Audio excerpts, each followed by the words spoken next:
Aku tak tahu sudah berapa lama aku terombang-ambing di antara hidup dan mati.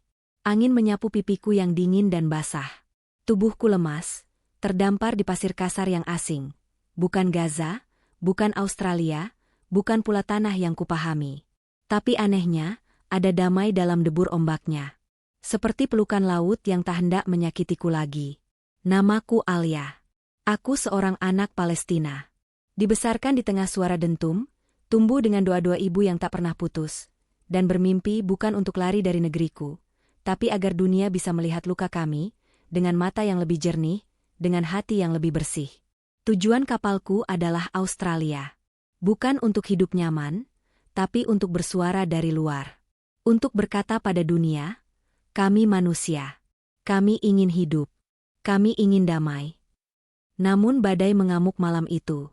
Langit merobek laut, gelap memisahkanku dari pengungsi lain. Aku tercebur. Teriakku hilang. Dan kini, aku di sini. Di sebuah desa kecil, yang nanti ku tahu bernama Tanjung Anyar, Bawean. Pagi itu, aku pertama kali melihatnya. Seorang pemuda, berkain sarung, kulitnya legam oleh matahari. Wajahnya datar, tapi matanya penuh tanya. Ia mendekat, pelan, seperti takut menyakiti. Mbak, jenengan gak apa-apa? Suaranya berat tapi lembut. Logatnya asing di telingaku. Aku tak bisa menjawab. Bukan karena tak mengerti, tapi karena mulutku tak lagi kuat. Yang bisa kulakukan hanya menangis. Ia memanggil warga lain. Seorang ibu tua membacakan doa selamat di telingaku, menyelimuti tubuhku dengan sarung hangat yang berbau laut dan asap kayu. Anak-anak memandangiku seperti aku bintang jatuh dari langit.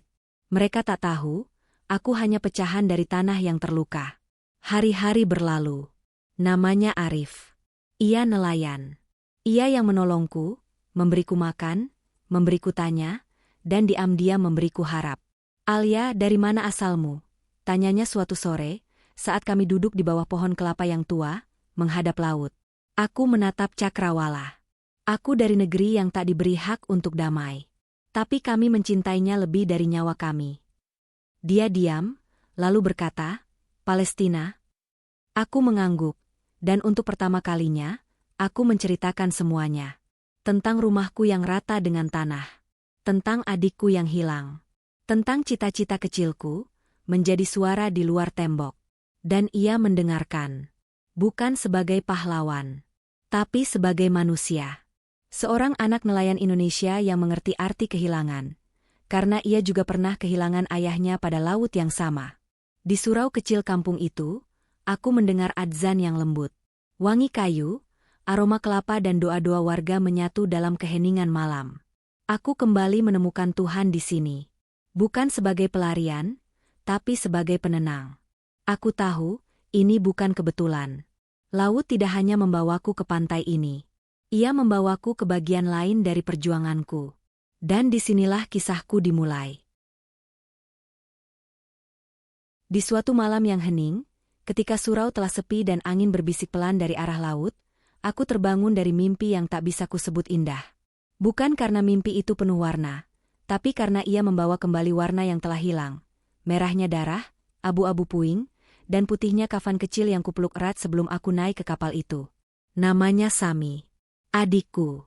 Usianya baru 9 tahun.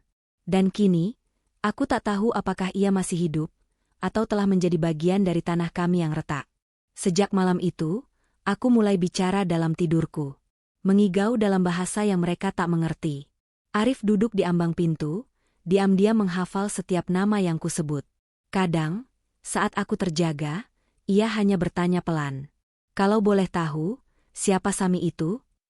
Aku menatap matanya. Ada tanya yang tak memaksa. Dan untuk pertama kalinya, aku bicara tentang malam sebelum badai itu datang. Kami berdoa di dermaga. Kapal kayu reot itu penuh manusia, penuh harapan. Ibu memelukku dan berkata, berjuanglah dari luar, Alia. Bawa nama Palestina ke mata dunia. Jangan biarkan mereka lupa bahwa kami hidup. Kami ingin damai. Aku memeluk Sami, terlalu erat, terlalu takut kehilangan. Tapi angin punya rencana lain. Badai datang seperti kemarahan langit. Jeritan, doa, dan tangis menjadi satu. Aku terhempas ke laut, dan terakhir yang kulihat hanyalah cahaya kecil di kejauhan. Mungkinkah itu Sami? Atau hanya harapan yang menolak mati? Kabar tentang keberadaanku mulai menyebar. Warga desa mulai bertanya, apa dia benar dari Palestina? Apa dia selamat dari kapal pengungsi itu? Kenapa tidak dipulangkan saja? Desa kecil ini tak terbiasa dengan tamu dari negeri perang. Mereka baik, tapi takut. Mereka ramah, tapi curiga. Dan Arif berdiri di tengah semuanya, menjembatani dunia mereka dan duniaku yang porak-poranda. Kau ingin kembali? Tanyanya suatu pagi, saat ia membawakan aku sepiring pisang goreng dan teh manis. Aku tersenyum, getir. Aku tak pernah ingin pergi, Arif. Tapi dunia memaksaku. Aku tak mencari hidup nyaman. Aku mencari suara. Aku ingin berdiri di luar negeri kami, agar aku bisa berteriak, hentikan perang ini. Kami ingin pulang. Arif menunduk. Ia tak tahu harus berkata apa. Tapi aku tahu, dalam diamnya, ia mulai mengerti. Malam itu, aku berdoa lebih lama dari biasanya. Di atas sajadah kecil di pojok kamar kayu itu, aku menangis. Bukan karena aku lemah, tapi karena aku masih hidup. Dan aku tahu, Allah tidak membawaku ke tempat ini untuk alasan yang sia-sia. Di luar jendela, Arif menatap langit, seolah mencari petunjuk. Dan aku tahu, badai yang sesungguhnya baru saja dimulai. Aku mulai mengenali irama pagi di desa ini. Suara ayam berkokok dari kejauhan, ibu-ibu menyapu halaman sambil mengaji lirih. Dan aroma nasi jagung yang mengepul dari dapur kayu. Indonesia, tempat yang begitu asing namun kini mulai meresap dalam detak nadiku. Tapi, tidak semua menerima kehadiranku dengan tangan terbuka. Beberapa warga mulai berbisik di belakang punggungku. Siapa dia sebenarnya? Jangan-jangan ada urusan politik. Arif kok jadi dekat banget ya? Aku mendengar semuanya. Tapi aku belajar diam. Seperti laut yang menyimpan badai dalam ketenangan. Arif makin sering datang. Bukan hanya mengantar makanan, tapi menanyakan kabar, membawa buku, bahkan mendengarkan hafalanku. Suatu sore, ia menatapku dalam-dalam dan berkata, Alia, kamu tuh kuat, tapi kamu gak harus selalu sendiri. Kata-katanya sederhana, tapi menembus hatiku seperti peluru tanpa suara. Aku tak tahu harus menjawab apa. Yang ku tahu, dadaku sesak oleh rasa yang tak semestinya tumbuh di tanah asing ini.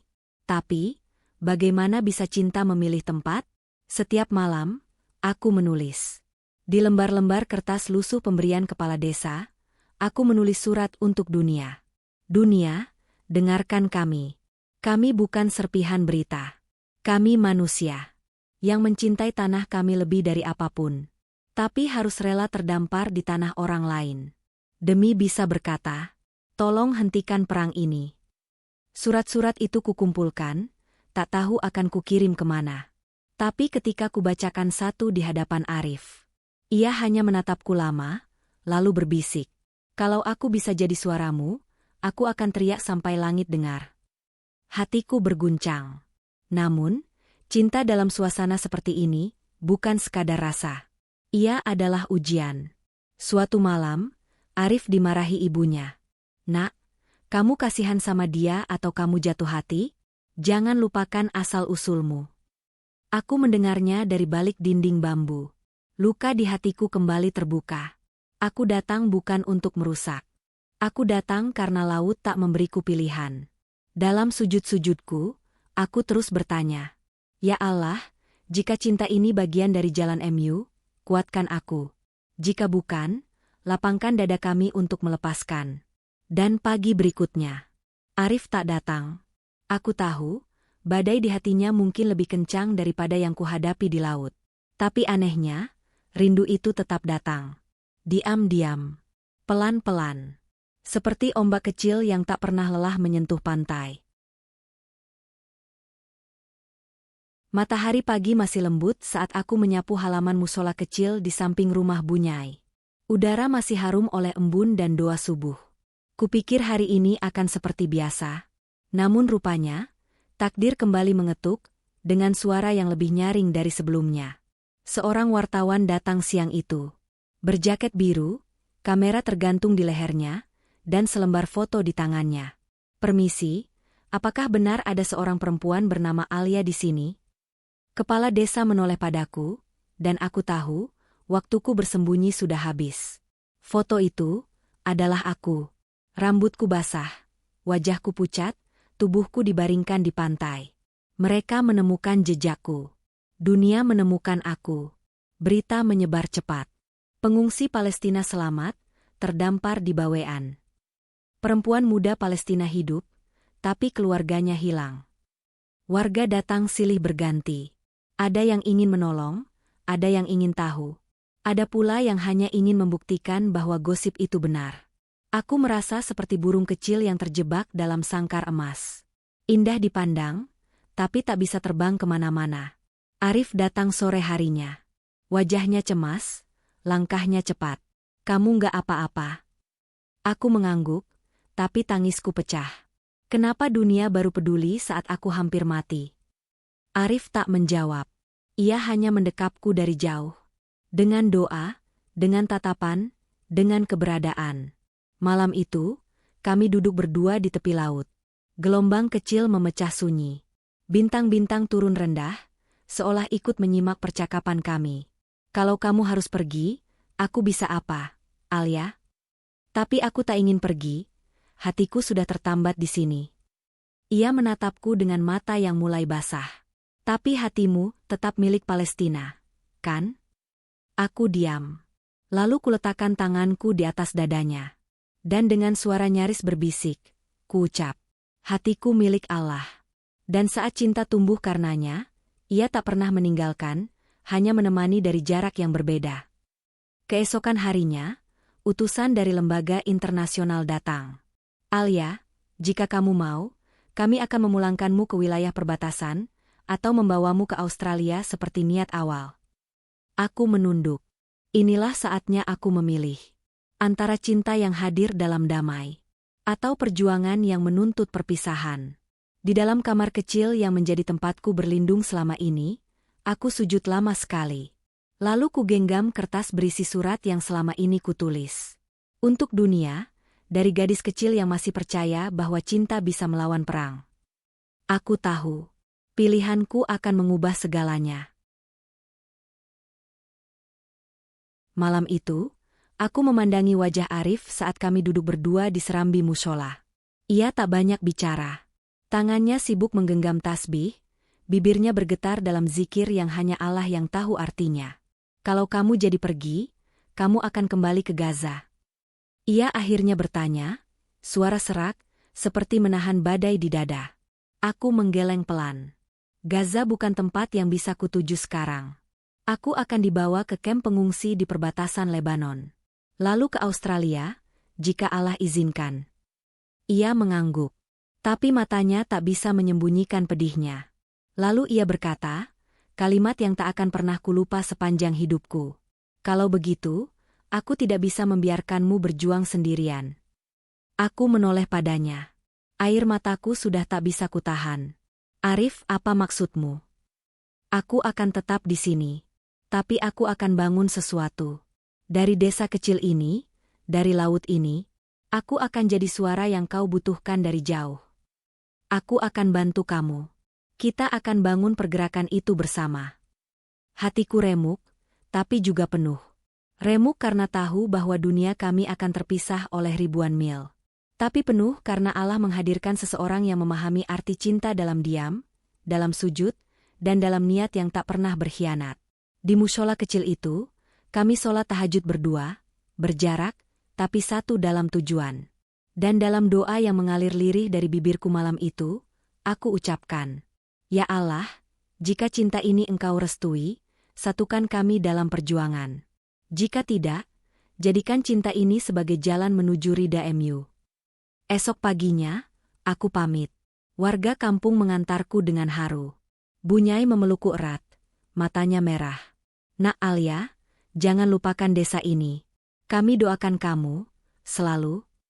Arif berdiri paling belakang. Tak sepatah kata pun ia ucapkan. Tapi saat aku melewati batas dermaga, ia menyerahkan sebuah kotak kecil ke tanganku. Isinya, seutas benang putih, dan secarik surat bertuliskan tangan. Cinta bukan harus memiliki, tapi ia harus menguatkan. Dan jika Allah berkehendak, suatu hari nanti, kita akan bertemu di jalan yang sama. Bukan sebagai dua jiwa yang terluka, tapi sebagai dua hati yang membawa damai. Aku pergi dengan kapal yang berbeda. Namun laut yang kulalui tetap sama. Dan laut itulah yang dulu mempertemukan kami. Aku tahu, ini bukan akhir kisah kami, tapi awal dari sesuatu yang lebih besar dari cinta itu sendiri. Sudah 2 tahun sejak aku tinggalkan Tanjung Anyar. Tapi setiap kali aku menutup mata, aku masih bisa mencium asin lautnya, mendengar adzan dari surau kecilnya, dan merasakan hangat jemari Arif saat ia menyelipkan secarik surat ke tanganku. Kini aku tinggal di Sydney. Bukan dalam istana, tapi sebuah rumah kecil di antara deretan pohon anggur tua. Aku bekerja di lembaga pengungsi. Bertemu wajah-wajah yang seperti cermin, mata-mata yang menyimpan cerita yang tak pernah benar-benar selesai. Suatu malam, aku membuka email, dan hatiku bergetar. Dari Arif Bawean. Subjek, Perahu Damai. Alia, kami memulainya. Namanya Perahu Damai, komunitas nelayan yang setiap pekan menjual hasil laut untuk donasi Palestina. Anak-anak muda ikut. Ibu-ibu bikin kain bordir bertuliskan, Free Palestine. Kami juga bikin video kecil. Akan kutirim. Lihatlah, inilah caramu tinggal di sini, meski ragamu jauh. Aku tak bisa menahan tangis. Laut memang tak pernah memisahkan kami. Ia hanya membawaku ke sisi dunia yang bisa menyalakan obor dari 2 arah. Aku mulai menulis di surat kabar. Berbicara di mimbar-mimbar mahasiswa. Menjadi suara kecil di tengah keramaian global. Dan setiap kali aku menyebut nama, Indonesia, suara Arif selalu hadir dalam benakku. Cinta bukan harus menggenggam. Cinta adalah berdoa untuk seseorang di setiap rakaat. Dan menjadikannya alasan untuk terus berbuat baik, meski jarak memisahkan langkah. Lalu pada Ramadan ketiga setelah perpisahan itu, aku kembali ke Indonesia, bukan sebagai pengungsi, tapi sebagai perempuan yang membawa cahaya perjuangan di genggaman.